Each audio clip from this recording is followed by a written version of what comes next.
नमस्कार बंधुओं। घुटना एक ऐसा जोड़ है जिसमें हड्डियों से भी ज़्यादा महत्वपूर्ण है लिगामेंट, जो एक्सरे में दिखता नहीं है। इसलिए एक्सरे का सामान्य दिखने का आशय घुटने का सामान्य होना ज़रूरी नहीं है। लिगामेंट घुटने की चाल को संयमित रखता है। जोड़ों का समय के साथ क्षतिग्रस्त होना स्वाभाविक बात है। यह कोई बीमारी नहीं है, बल्कि उम्र बढ़ने के साथ समस्या सभी के साथ होती है।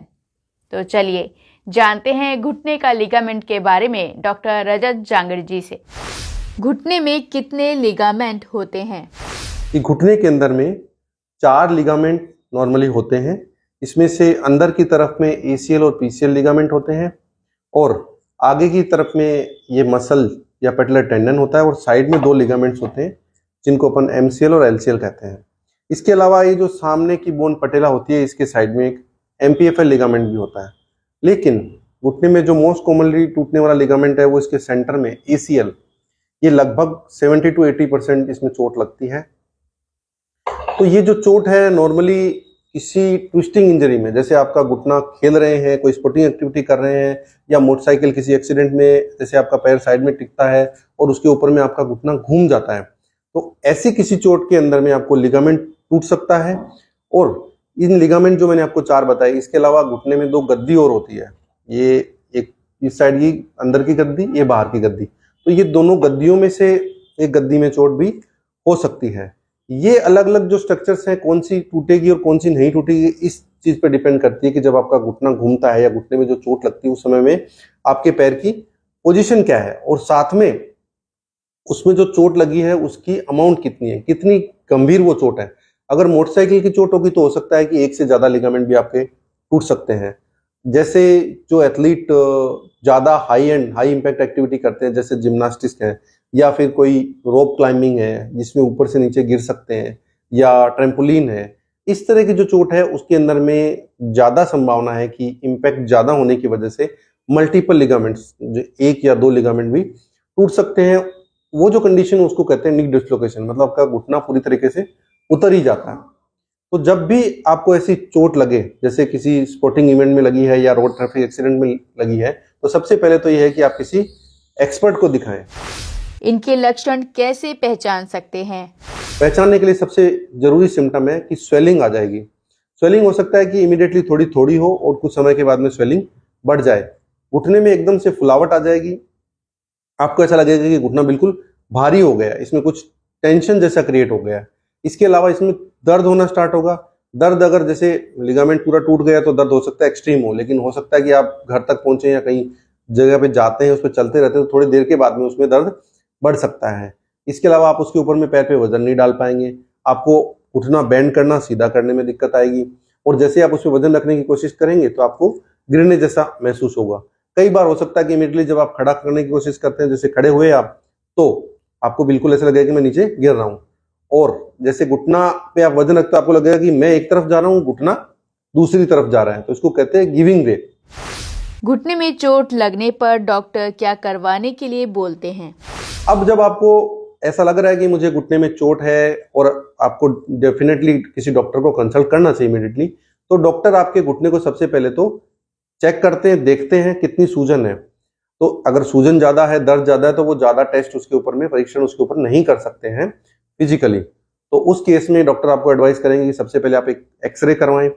एक्सरे में आमतौर पे देखा जाता है कि जैसे लिगामेंट है वो कहीं हड्डी से तो टूटा नहीं है, कई बार लिगामेंट है वो टूटता है लेकिन वो जहां से हड्डी से जुड़ा है वहां से टूट जाता है, जिसको अवल्जन कहते हैं। तो उसमें एक्सरे में चेक करते हैं। कई बार लिगामेंट के साथ में छोटे फ्रैक्चर्स भी हो सकते हैं, तो वो एक्सरे में चेक करते हैं। अब डॉक्टर एक बार आपको देखने के बाद में ये एडवाइस करता है कि भाई आपके घुटने में लिगामेंट की या इस तरह की कोई चोट हो सकती है, तो वो आपको बोलते हैं कि इस पे सबसे पहले तो आप प्राइस प्रोटोकॉल फॉलो करें। मतलब पहले तो जिस पार्ट के अंदर में आपको चोट लगी है, जैसे घुटने में लगी है, तो उसमें आपको वजन नहीं रखना, उस पार्ट को अलग कर लेना, उस पर चलना नहीं है और रेस्ट करना है। प्रोटेक्शन के लिए आप उसके अंदर में ब्रेस यूज करेंगे। उसके बाद में आप करेंगे रेस्ट। इसके बाद जरूरी है आइस कंप्रेशन, मतलब उसमें बर्फ का सेक करें। ठंडा सेक करने से आपका सूजन कम रहता है, दर्द कम रहता है। इसके अलावा जरूरी है कि उस पार्ट के अंदर में क्रैब बैंडेज बांधे। क्रैब बैंडेज बांधने से स्वेलिंग कम आती है। सबसे इंपॉर्टेंट पार्ट, आखिरी पार्ट, एलिवेशन। पैर को ऊंचा रखना है, तकिए के ऊपर रखना है और ये ऊंचा रखने से जो सूजन आपकी आती है वो कम होती जाती है। तो ये प्राइस प्रोटोकॉल फॉलो करने से 2-4 चीजें आपको बेनिफिट करती है। एक तो सूजन कम रहती है, दर्द कम रहता है, चोट में आगे बढ़ती नहीं है, कोई भी चोट है वो आगे नहीं बढ़ेगी आप। इसके अलावा डॉक्टर आपको एडवाइस करते हैं एक पट्टा पहनने के लिए, लॉन्ग नी ब्रेस, इससे आपको काफी रेस्ट मिलता है। तो आप जब भी चलते हैं तो पैर पे वजन नहीं डालना, साथ में आप पट्टा पहन के चल सकते हैं, जिससे आप अपने डेली रूटीन का काम कर पाएं। अगर स्वेलिंग है तो क्या एमआरआई करवानी चाहिए? डिपेंडिंग ऑन स्वेलिंग, आपकी स्वेलिंग कितनी है उसके ऊपर को देखते हुए या तो आपको इमीडिएटली कहते हैं कि भी आप एमआरआई करा लीजिए, और कई बार क्या होता है स्वेलिंग बहुत ज्यादा होती है तो उसमें से जो ब्लीडिंग हुई है उसको कई बार आपको दर्द की वजह से डॉक्टर निकालने के लिए कहते हैं कि भी ये ब्लड निकालना पड़ेगा। तो बोलते हैं कि जब ये थोड़ा सा ब्लड निकल जाए तो आप 2-4-5 दिन के बाद में एमआरआई करा सकते हैं। इमीडिएटली भी आपको एमआरआई कराने के लिए कह सकते हैं। तो एमआरआई में ये असेसमेंट हो पाता है कि आपके लिगामेंट्स हैं वो कितने टूटे हैं, और क्या ये जो लिगामेंट टूटे हैं ये बिना ऑपरेशन के ठीक हो सकते हैं। ये उसमें आपके चेक करने के बाद में डॉक्टर आमतौर पे आपको बता देते हैं कि कई लिगामेंट्स है, जैसे इसमें मैंने आपको बताया कि एमसीएल जो अंदर की साइड का लिगामेंट है, ये अंदर की साइड का लिगामेंट है, ये 70-80% केसेस में बिना ऑपरेशन ठीक हो जाता है अगर पूरा भी टूट जाए तो।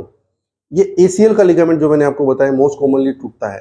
तो ये लिगामेंट है आमतौर पे जैसे चोट लगी तो सबसे ज्यादा लगती भी इसमें ही है, लेकिन ये जोड़ के अंदर में होने की वजह से जोड़ में जो जोड़ का फ्लूइड होता है वो इसको वापस हील नहीं होने देता, वापस ये ठीक नहीं होता है। तो इसलिए सबसे ज्यादा जो सर्जरी है वो इस लिगामेंट की करनी पड़ती है। इसके अलावा पीछे की तरफ में मैंने आपको पीसीएल लिगामेंट बताया, ये भी 70-80% केसेस में बिना ऑपरेशन ठीक हो जाता है।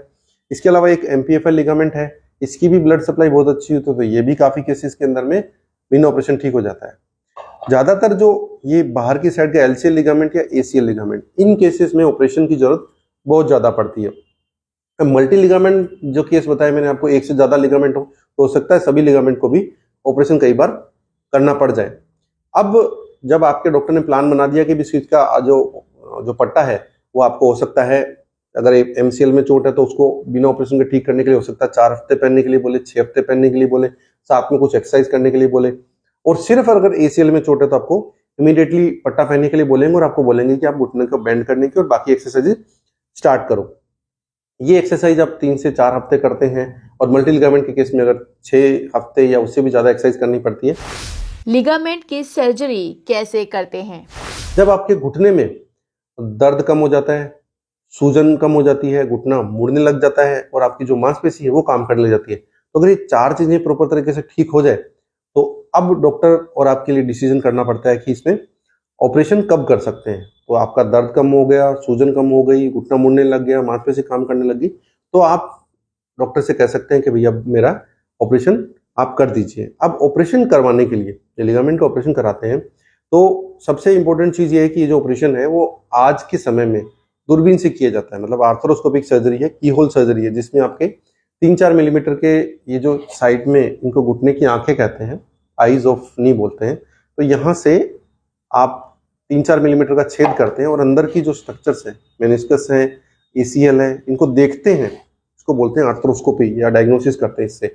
और आर्थ्रोस्कोपिक सर्जरी में इसकी सर्जरी करते हैं, इसमें दूसरा छेद करते हैं, वहां से इंस्ट्रूमेंट यूज करते हैं और जो टूट फूट है उसको रिपेयर करते हैं। तो आर्थ्रोस्कोपिक सर्जरी का एडवांटेज ये रहता है कि आपको ऑपरेशन के बाद में ज्यादा दर्द नहीं रहता, सूजन नहीं रहती, ऑपरेशन के बाद में आपकी रिकवरी बड़ी फास्ट रहती है, आप अगले दिन से अपना चलना बाकी रूटीन कामकाज चालू कर सकते हैं।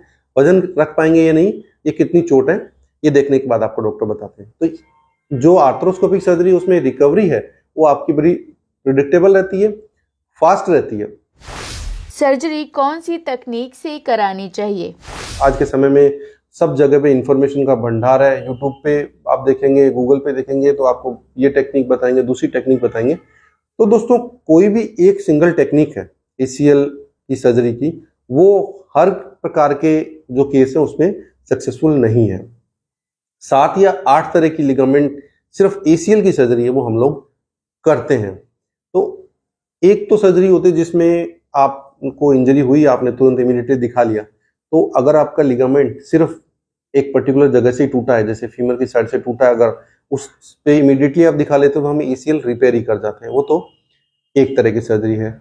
उसके बाद में सर्जरी आती है एसीएल का पार्शियल रिकंस्ट्रक्शन। पार्शियल का मतलब क्या है कि सिर्फ एक कुछ जगह से टूटा है, जो बचा है उसको अपन नया बना देते हैं। और उसको रिपेयर कर देते हैं, इसे पार्शियल रिकंस्ट्रक्शन।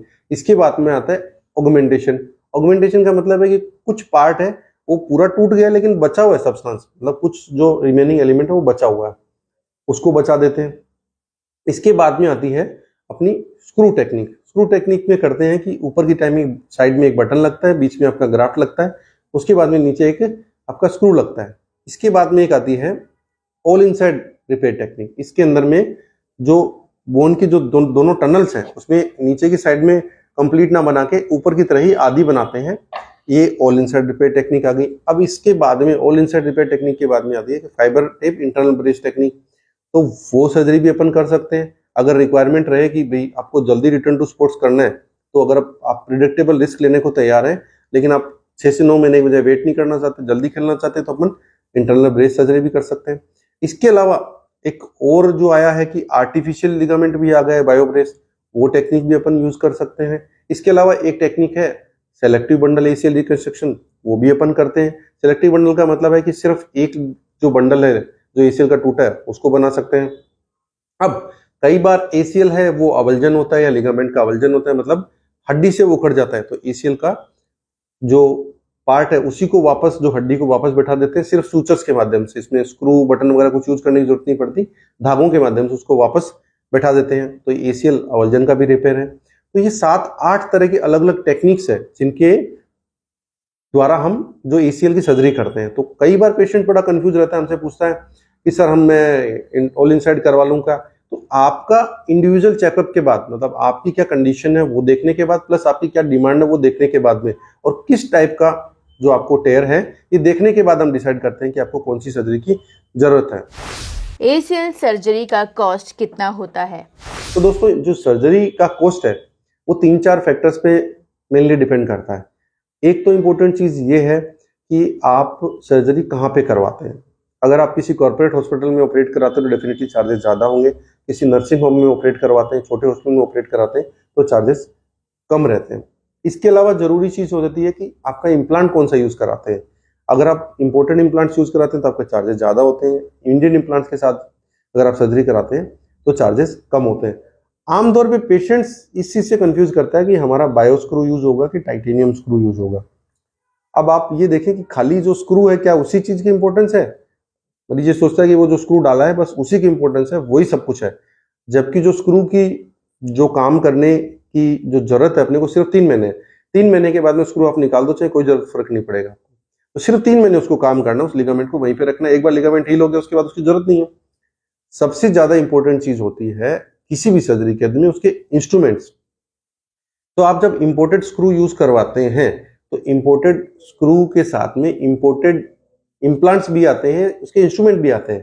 तो वो इंस्ट्रूमेंट बड़े इंपॉर्टेंट हो जाते हैं। अगर आप लोकल स्क्रू यूज कराते हैं या लोकल इम्प्लांट्स यूज करते हैं तो सिर्फ इम्प्लांट नहीं डलता है, जो आपके जहाँ पे उस सर्जरी को करने के लिए कहीं पे उसमें छेद करना है, ड्रिल करना है, वो जो इंस्ट्रूमेंट यूज हुए हैं वो सारे लोकल हैं। तो उसमें जो सर्जरी की जो एक्यूरेसी है वो कम हो जाती है। तो प्रेफरेंस ये रहनी चाहिए कि हाई क्वालिटी इम्प्लांट्स है वो इम्प्लांट्स यूज करे जाएं, हाई क्वालिटी टेक्निक से सर्जरी की जाए। तो दोस्तों इस वीडियो में हमने आपको बताया कि लिगामेंट की चोट जो है वो अलग अलग तरीके से किस किस प्रकार की हो सकती है, किस तरीके से आप जान सकते हैं, क्या क्या इन्वेस्टिगेशन की जरूरत पड़ती है उसमें, और क्या क्या इलाज उपलब्ध है, जिसमें मैंने आपको फिजियोथेरेपी से लेके और सर्जरी तक के बारे में पूरी जानकारी दी। आशा है आप ये वीडियो पसंद करेंगे और ज़्यादा से ज़्यादा लोगों में ये वीडियो शेयर करें। धन्यवाद दोस्तों। तो आज आप लोगों ने डॉक्टर रजत जांगड़ जी से घुटने के लिगामेंट के बारे में जाना। ऐसी और जानकारियों को देखने के लिए हमारे चैनल को सब्सक्राइब करें, जिससे आप आने वाली हर बीमारी से सतर्क रहें, और साथ ही लाइक, शेयर, कमेंट करना ना भूलें। तो चलिए अगले शुक्रवार फिर से मुलाकात होगी। तब तक के लिए दीपिका को दीजिए इजाज़त।